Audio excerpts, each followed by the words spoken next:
অসমীয়া তুমি নুবুজিলা। এজন কাঠমিস্ত্ৰীৰ কণ্ঠৰ যাদু। চিক্ৰেট ছুপাৰষ্টাৰৰ ৰূপত এজন 50 বছৰীয়া খুৰা, যিজন খুৰাৰ সুললিত কণ্ঠত প্ৰাণ পাই উঠে ভূপেন হাজৰিকাৰ পৰা আদি কৰি বলিউডৰ মহম্মদ ৰফি তথা কিশোৰ কুমাৰৰ আদিৰ দৰে লোকৰ গীত, যিজন খুৰাই কোনো আনুষ্ঠানিক শিক্ষা নোলোৱাকৈ গাই যাব পাৰে বিভিন্নজনৰ বিভিন্ন শিল্পীৰ কালজয়ী গীতবোৰ। আৰু সেই শিল্পীজন হৈছে নগাঁও জিলাৰ জুৰিয়াৰ শালপাৰাৰ আবুল মনছুৰ। আৰু তেখেত মোৰ লগত বৰ্তমান উপস্থিত। মই তেখেতৰ ওচৰত পোনপটীয়াকৈ আহিছোঁ। আপোনাৰ কণ্ঠত মই পোনপ্ৰথমে এটি ভূপেন হাজৰিকাৰ গীত শুনিব বিচাৰিছোঁ। ঈশান নিউজৰ দৰ্শকক এটি ভূপেন হাজৰিকাৰ গীত শুনাবলৈ মই আপোনাক অনুৰোধ জনাইছোঁ। Thank U. শীতৰে হেমে কাৰাতি, শীতৰে হেমে কাৰাতি।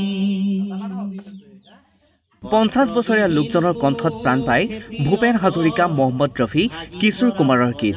Miya Deewane is নবনো Hasina ক্যা চাহে। নাম আবুল মনছুৰ।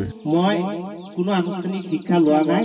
মই যেতিয়া ক্লাছ 9ত পঢ়ো তেতিয়াৰ পৰাই মই অলপ অলপ গান গাওঁ আৰু মোবাইলৰ পৰা শুনি শুনি বিভিন্ন ধৰণৰ ষ্টেজত যাওঁ। সেইবিলাক গৈ মই উপভোগ কৰি কৰি মানে শুনি শুনি শিকিছোঁ।